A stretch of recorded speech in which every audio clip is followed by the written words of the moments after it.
నమస్తే, నేను శిల్ప. మనతో ఉన్నారు లైఫ్ కోచ్ శారదా గారు. నమస్తే మేడం. నమస్తే మా. చాలా మందికి స్టేజ్ ఫియర్ ఉంటుంది. ఆ భయం పోవాలంటే ఏం చేయాలి? తప్పకుండా చాలా మంది మాట్లాడుతూ ఉంటారు. వాళ్ళలో నేనైతే స్టేజ్ మీద నించుంటే ఇలా మాట్లాడతా అలా మాట్లాడతాను అని చాలా మంది అంటుంటారు. అదే వాళ్ళని స్టేజ్ మీదకి వచ్చి ఏదైనా మాట్లాడండి అంటే భయపడుతుంటారు. నేను కూడా మేడం ఎక్స్పెక్ట్ చేస్తా, బయటకి వెళ్ళి ఇలా మాట్లాడాలనుకుంటాను. బట్ అక్కడ దాకా వెళ్ళినాక కొంచెం భయం అవుతుంది, ఎలా మాట్లాడితే ఎట్లుంటదో అనేసి. నేనే కాదు, చాలా మంది ఉంటారు. చాలా మంది అంటే చాలా మంది. నేను ఒక ఇన్స్టిట్యూషన్ లో స్పోకెన్ ఇంగ్లీష్ ట్రైనర్ గా పనిచేస్తాను.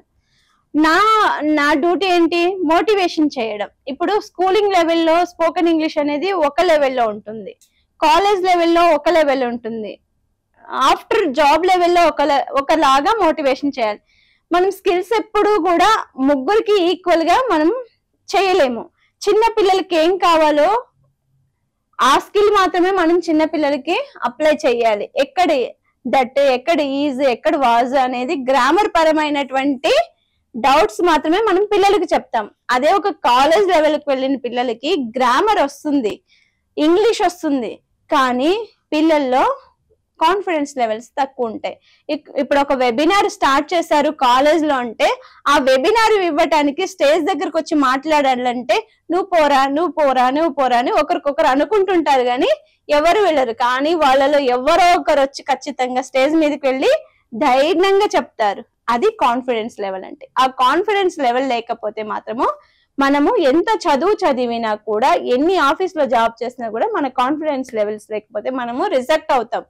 మనం ఫస్ట్ స్కిల్ పెంచుకొని వెళ్ళాం అనుకుంటే మనకి ఎక్కడ రిజెక్షన్ అనేది రాదు.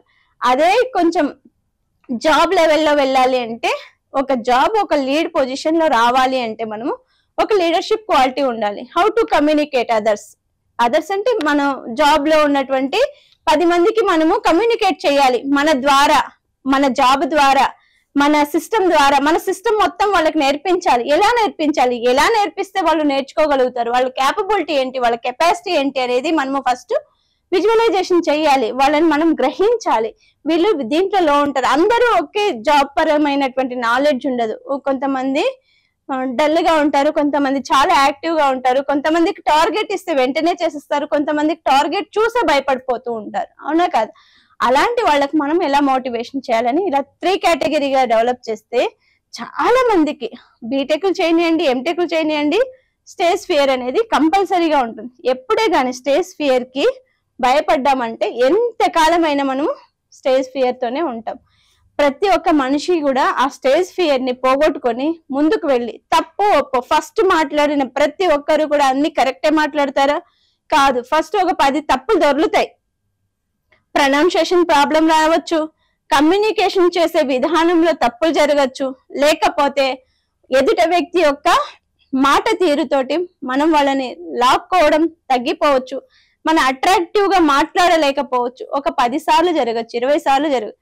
ఆ మాట్లాడుతూ ఉంటే ఏదో ఒక రోజు మనలో ఒక స్కిల్ అనేది డెవలప్ అవుతుంది, మనలో ఒకటి మోటివేషన్ అనేది బయటకు వస్తుంది, మనలో ఉన్నటువంటి లీడర్షిప్ క్వాలిటీస్ కూడా మాట్లాడుతూ బయటకు వస్తాయి.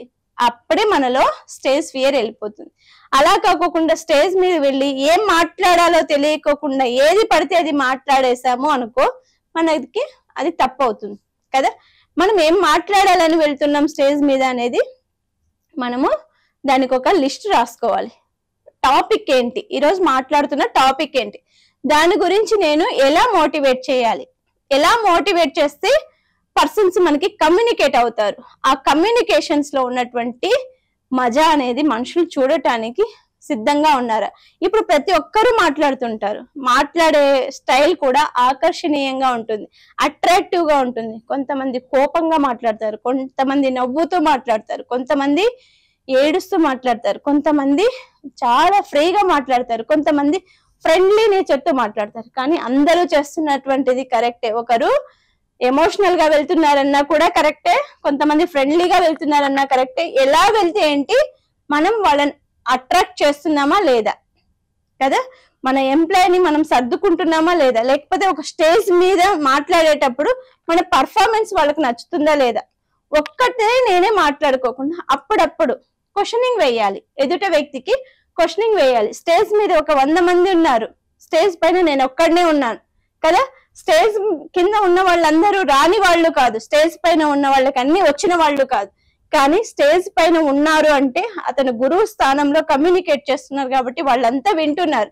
అందులో నుంచి ఒకరికి క్వశ్చన్ వేయొచ్చు. నువ్వు ఈ రోజు నుంచి ఒక పులిని చూసావు, ఒక సింహాన్ని చూసావు, ఒక మనిషిని చూసావు, అన్నింట్లోనూ గొప్పది సింహం అని అంటారు, అన్నింట్లోనూ గొప్ప జన్మ మనిషిదని అంటారు, ఎందుకని క్వశ్చన్ వేయొచ్చు. అప్పుడు ఎవరో ఒకరు లేస్తారు, మీలో ఎవరైనా చెప్పండి, పైకి రండి, స్టేజ్ పైకి రండి, మాట్లాడదాం అంటే వాళ్ళలో ఉన్నటువంటి స్టేజ్ ఫియర్ వెళ్ళిపోతుంది కదా. ఆటోమేటిక్ గా వాళ్ళు ఏదో ఒక డిసిషన్ తీసుకుంటారు కదా. ఈ రోజు నుంచి నువ్వు ఏది వదిలేయాలనుకుంటున్నావు స్టేజ్ పైన చెప్పు అని అడిగితే, ఈ రోజు నేను చాలా మంది ఫ్రెండ్స్ కి చదువుకునే వాళ్ళకి డిస్టర్బ్ చేస్తున్నాను, అది మానేయాలని ఒకరు అంటారు. ఇంకొకరు ఏమంటారు, చాలా మంది చదువుకుంటుంటే నేను వాళ్ళకు బుక్ టీచర్లు చెప్తుంటే నేను నోట్స్ రాసుకోకుండా రాస్తున్నట్టు యాక్టింగ్ చేస్తున్నాను, అది మానేయాలనుకుంటానని ఒకరు అంటారు. అంటే వాళ్ళలో ఉన్నటువంటి మిస్టేక్స్ ని కూడా వచ్చి స్టేజ్ మీద ఒప్పుకొని వాళ్ళు ఆ రోజు నుంచి చేయమనే డిసిషన్ అయితే తీసుకుంటారు కదా.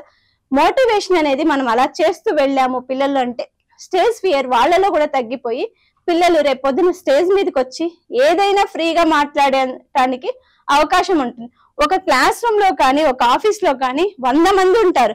ఆ 100 మందిలో చూడండి, ఎవరికో ఒక్కరికో ఇద్దరికో లీడర్షిప్ క్వాలిటీస్ ఉంటాయి. ఆ లీడర్షిప్ క్వాలిటీ ఉన్నవాడే ఒక లీడ్ పొజిషన్ కి వెళ్తూ ఉంటారు.